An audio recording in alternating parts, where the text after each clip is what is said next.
Episode ke-304. Pagi-pagi sekali, kota Gunung Guntur sudah dipenuhi aroma obat dan racun. Begitu menghirup udara, Kinmu langsung menyadari bahwa kabut tipis yang menyelimuti kota berasal dari berbagai racun yang menguap. Ia segera meracik pil penangkal racun dan meminta Dragon Kilin serta Jongkier menggigit pil itu agar tidak keracunan. Kota yang dikuasai Mu Yingshu, sang guru racun, benar-benar berbeda dari kota lain. Halaman setiap rumah dipenuhi bunga, rumput, dan tanaman beracun. Ular hijau bergelantungan di tanaman merambat yang menutupi dinding, sementara berbagai serangga berbisa merayap bebas di jalan. Banyak penduduk juga memelihara burung dan binatang beracun yang berkeliaran tanpa dikurung. Suasana pagi sangat ramai. Dari berbagai sudut jalan terdengar teriakan warga yang menjadi korban racun tetangganya. Siapa pemilik tawon beracun ini? Cepat bawa penawarnya. Wajahku membengkak. Siapa yang membuang ampas racun di jalan? Kakiku mati rasa dan hampir membusuk. Bagi penduduk kota Gunung Guntur, kejadian seperti itu rupanya sudah menjadi hal biasa. Kinmu berjalan santai menyusuri jalan sambil melihat-lihat barang dagangan.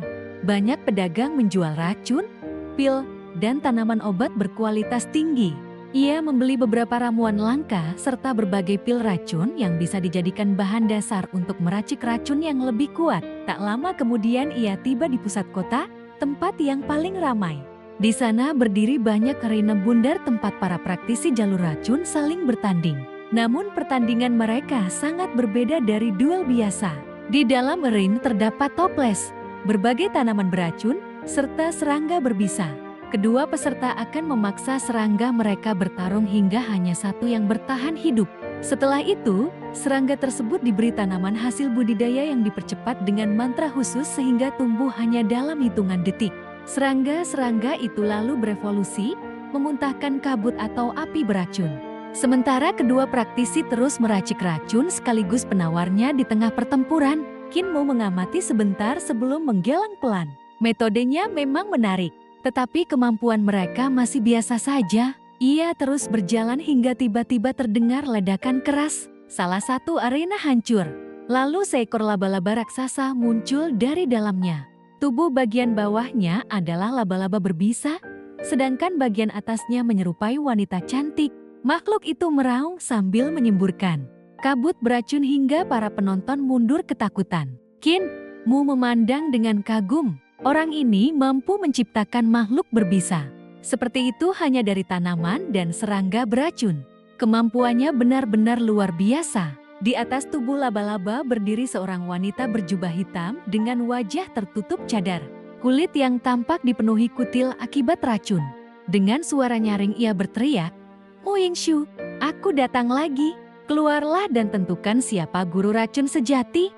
Seruan itu langsung mengundang kerumunan besar. Semua orang bergegas mengelilingi arena. Guru racun akan bertarung. Sudah lama sekali sejak Mu Yingshu turun tangan. Orang-orang mulai bergosip.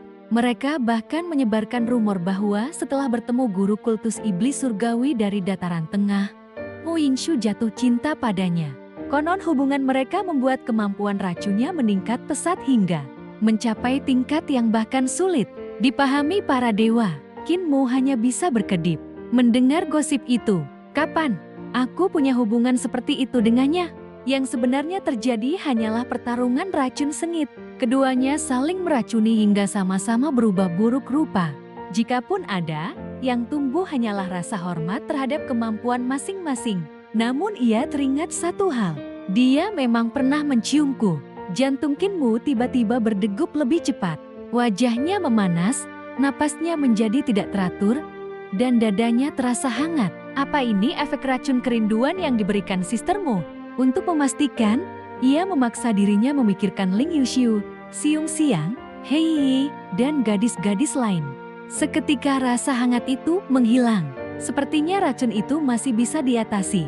Sementara itu wanita berjubah hitam kembali mengejek. "Mu Yingshu, apa kau takut muncul?" Tiba-tiba terdengar tawa lembut dari sebuah rumah besar di pusat kota.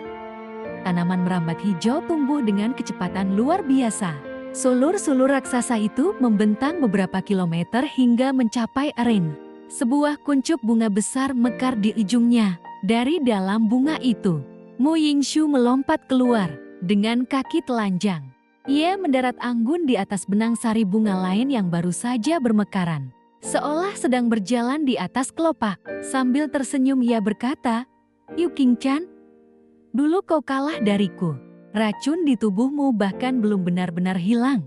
Wajahmu masih dipenuhi kutil. Apa kau datang hanya untuk mencari kematian?"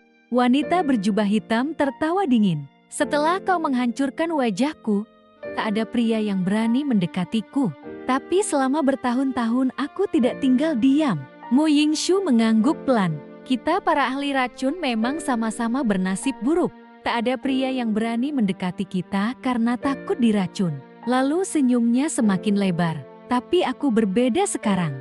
Aku sudah menemukan cinta sejati. Dia juga ahli racun dan berada di peringkat ketiga dunia. Bahkan sekarang dia datang ke bumi barat untuk menemuiku." Qin Mu hanya bisa tersenyum kecut. Ia datang ke bumi barat bukan karena mengejar Mu Yingshu, tetapi wanita itu sengaja membesar-besarkan cerita. Yu Qingcan mendengus. "Aku juga punya pendukung. Grandmaster Istana Emas Wallen telah mengajariku racun jiwa.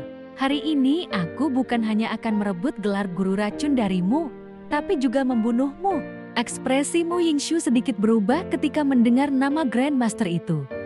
Tetapi ia segera tersenyum kembali. "Sejak bertarung dengan kekasihku, pemahamanku tentang jalur racun telah berkembang jauh. Bahkan jika Grandmaster itu datang sendiri, aku tetap bisa meracuninya." "Lalu apa taruhannya?" tanya Yu Qingcan. Mu Yingshu tersenyum. "Katakan saja." Yu Qingcan tiba-tiba mengangkat tangannya dan menunjuk ke arah penonton. "Kita bertaruh. Nyawa priamu." Semua orang langsung menyingkir, meninggalkan Qin Mu berdiri sendirian di tengah jalan. Bahkan Dragon Kilin buru-buru menarik jangkir. Menjauh, Qin Mu hanya menghela napas. Orang-orang bumi barat memang pandai menemukan sasaran. Mu Yingshu sempat ingin turun dari ring untuk melindunginya. Tetapi ia segera menghentikan langkahnya.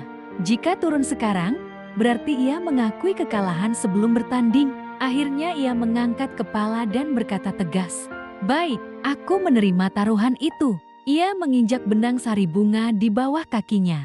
Dalam sekejap, bunga beracun, rumput, kodok, ular, dan berbagai serangga berbisa bermunculan di seluruh arena. Semua makhluk dan tanaman itu terus berubah bentuk, berevolusi menjadi racun baru dengan cara yang begitu aneh hingga sulit dipahami. Melihatnya, Qin Mu diam-diam kagum. Sejak kalah darinya dulu, kemampuan Mu Yingshu dalam seni penciptaan dan jalur racun benar-benar berkembang pesat. Yu Qingcan berteriak, memerintahkan laba-laba raksasa menyerang. Makhluk itu mengayunkan kaki-kakinya, lalu melepaskan puluhan ribu laba-laba kecil yang memenuhi ring dan menyerbu Mu Yingshu dari segala arah. Namun sebelum sempat menyentuhnya, seluruh laba-laba kecil itu tiba-tiba membeku, lalu hancur menjadi debu. Sesaat kemudian, laba-laba raksasa juga menjerit keras sebelum tubuhnya retak dan pecah berkeping-keping. Yu Qingcan langsung melompat ke udara sambil berteriak, "Aku akan kembali lagi." Mu Yingshu hanya mengibaskan lengan bajunya. "Kakak, kalau masih ada kehidupan berikutnya." Tubuh Yu Qingcan seketika kehilangan seluruh kekuatannya. Ia jatuh dari udara dan berubah menjadi genangan darah di atas ring. Pertarungan berakhir hanya dalam sekejap, membuktikan bahwa kemampuan Mu Yingshu telah mencapai tingkat yang jauh melampaui lawannya.